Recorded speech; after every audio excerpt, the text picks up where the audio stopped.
আল্লাহর নিষেধ যে অমান্য করবে তার ঈমান থাকবে না। কথা বলেন ঠিক কিনা? আল্লাহু আকবার। ইয়া রাসূলুল্লাহ। সুন্নাত ওয়াল জামাত জিন্দাবাদ জিন্দাবাদ। আলা হযরত জিন্দাবাদ। হযরত আল্লামা মুফতি নাজমুস সাআদাত ফয়জি সাহেব জিন্দাবাদ জিন্দাবাদ। সিদ্দিকা মাদ্রাসা জিন্দাবাদ জিন্দাবাদ। এই ব্যাপারে আমার আলা হযরত বলেন,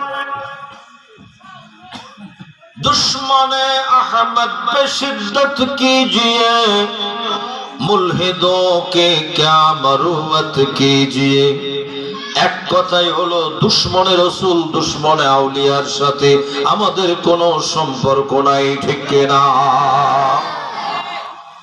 ইমানদার ভাইরা, আশিক রাসূল ভাইরা, বাবাজিরা, আল্লাহ বলেছেন আলা, সাবধান সাবধান, ইন্না আউলিয়া আল্লাহ, আমার ওলিদের ব্যাপারে, আমার সমস্ত ওলিদের ব্যাপারে আল্লাহ বলেন লা খাউফুন আলাইহিম ওয়ালা হুম ইয়াহজানুন, আমার বন্ধুর কোনো খৌফ নাই, কোনো ডর নাই, কোনো টেনশন নাই। সব কিছু আমার বন্ধুর টেনশন নাই, খৌফ নাই, ডর নাই, চিন্তা নাই। সব চিন্তা আমি আল্লাহ আমার বন্ধুর জন্য করে রেখেছি। সুবহানাল্লাহ। প্রশ্ন আসতে পারে, হুজুর আপনি গরিব নওয়াজের আলোচনা করবেন, কারণ কি? কারণ হইল আজকে বাংলার জমিন শুধু নয়, হিন্দুস্তানের জমিন, পাকিস্তানের জমিন, বর্রে সগীর তথা সাবকন্টিনেন্ট উপমহাদেশ বলা হয়, এই উপমহাদেশের মধ্যে যিনি ইসলামের দাওয়াত নিয়ে এসেছিলেন আল্লাহর হাবিবের পক্ষ থেকে, তিনি আর কেউ না, তিনি হুজুর খাজা গরিব নওয়াজ, যাকে আমরা খাজা বাবা বলি। কি বলি? আমরা বললে কোনো অসুবিধা আছে? দেখবেন 5 টাকার পান খাইতে যেয়ে কয় বাবা জর্দা দাও, 5 টাকায় বাবা স্বীকার করে। তবে সহিহ মুসলিমের একখানা হাদিস আমরা জানি ও মানি, নিজের বাবাকে ছাড়া অন্য কাউরে বাবা বলতে নেই, সেটা হলো জন্মদাতা বাবা, ওয়ালিদ মুহতারাম। কিন্তু আল্লাহ তাআলা নিজেই বাবা বানিয়ে দিয়েছেন। যেমন আদম আলাইহিস সালামের ডিগ্রি হলো আবুল বাশার, আদম সফিউল্লাহ। হযরত আদম আলাইহিস সালাম তিনি আবুল বাশার, তিনি মুসলিম শুধু নয়, সমস্ত মানবের পিতা। কথা বলেন ঠিক কিনা? আমরা বলি বাবা আদম, কি বলি? বলেন না বাবা আদম আলাইহিস সালাম। এখন আমার আব্বা যিনি আমার জন্মদাতা বাবা, ইনি আসলে আমার বাবা। আর বাবা আদম আলাইহিস সালাম আমার সম্মানের বাবা। কথা কোন ঠিক কিনা?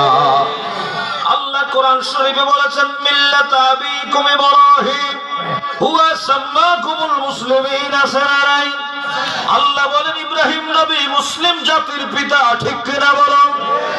মুসলিম জাতির পিতা আল্লাহ নিজেই বাপ বানিয়ে দিয়েছেন। আল্লাহ বলে দিয়েছেন মিল্লাত আবিকুম, মিল্লাতা আবিকুম ইব্রাহিম। আল্লাহ মিল্লাত আবিকুম, আবিকুম বলেছেন তোমাদের বাবা, তোমাদের মিল্লাতের বাবা, মুসলিম মিল্লাতের বাবা হইল ইব্রাহিম আলাইহিস সালাম। আর আমার নবী কেমন বাবা? আমার নবী আদম নবীরও বাবা। জোরে কোন আল্লাহু আকবার। আমার নূরের নবী আদম নবী আলাইহিস সালামের আব্বা জান। কারণ আমার দয়াল নবী না হইলে আল্লাহ তাআলা কুল কায়নাত কিছুই বানাইতেন না। কথা বলেন ঠিক কিনা? হযরত জাবের রাদিয়াল্লাহু তাআলা আনসারী, উনি আমার মায়ের নবীকে জিজ্ঞেস করলেন, ইয়া রাসূলুল্লাহ, নবী গো, আল্লাহ সর্বপ্রথম কি সৃষ্টি করেছেন, কি বানিয়েছেন?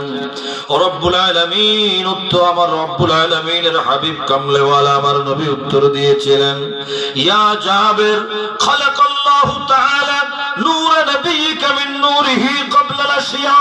ও জাবের, আল্লাহ তাআলা সর্বপ্রথম তোমার নবীর নূরখানা সবকিছুর আগে ক্বাবলাল আশিয়া, সবকিছুর আগে তোমার নবীর নূর বানিয়েছেন। সুবহানাল্লাহ।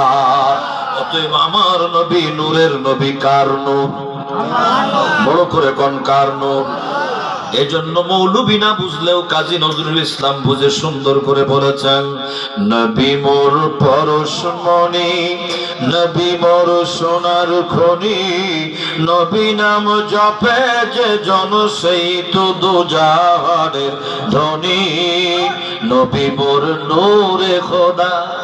নবী মোর সবাই জানে, কিন্তু একটু ভালোবাসা বৃদ্ধির জন্য বলছি, নবী মোর নূরে খোদা, তার তরে সকল পয়দা, আদমের কলবেতে তারি নূরের রোশনী, নবী মোর।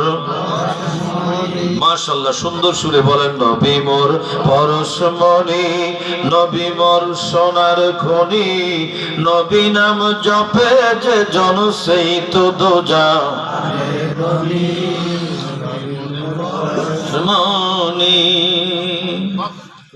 এই দেখেন, যারা এখন বলে বেড়ায় আমার নবী মাটির, নাউজুবিল্লাহ, তাদেরকে একটা কথা বলবেন, আল্লাহ তাআলা আমার দয়াল নবীকে যখন বানিয়েছিলেন ওই সময় মাটি বানান নাই।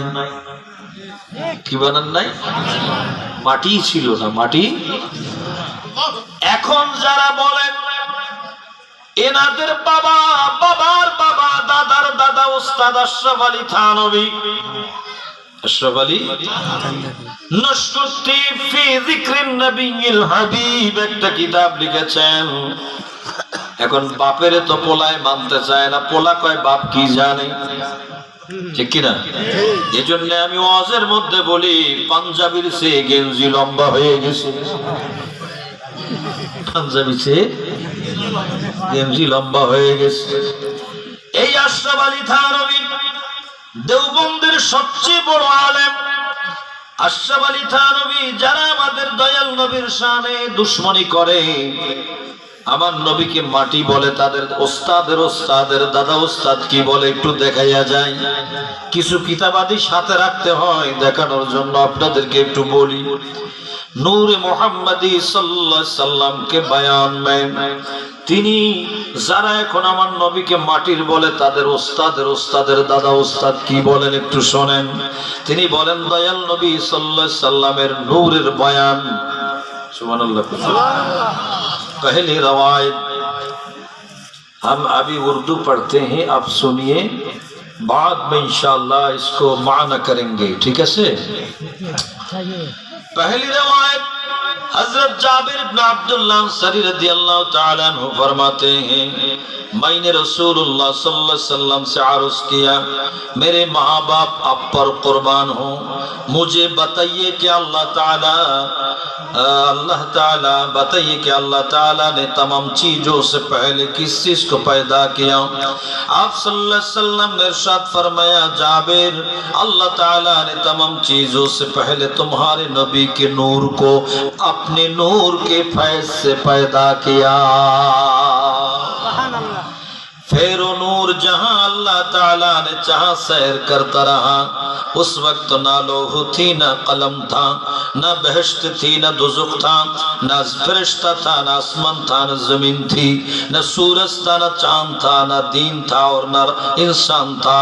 जब अल्लाह ताला ने मखलूक को पैदा करना चाहा तो उस नूर के चार हिस्से किए, एक हिस्से से कलम, दूसरे हिस्से से लौह, तीसरे हिस्से से अरश पैदा किया।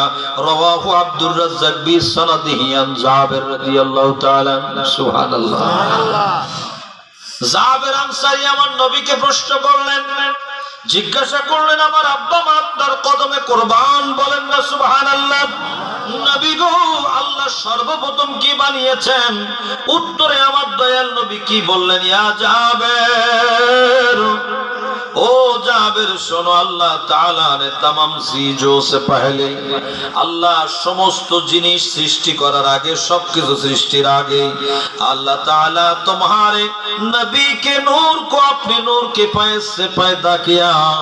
ओ जाबिर, सब किछु सृष्टिर आगे अल्लाह ताला तुम्हार नबीर नूर अल्लाहर नूरेर फैज़ दिए अल्लाह बानिয়েছে। तुमगो हुजूर, तुमगो घर सामलाओ, তোমাদের ঘর সামলাও, তোমরা নিজেরা ঠিক নাই, তোমগো দলিল ফাঁস করে দিয়ে গেলাম। আর আমাদের দলিল আমার নূরের নবী কি বলেছেন? আউয়ালু মা খালাকাল্লাহু নূরি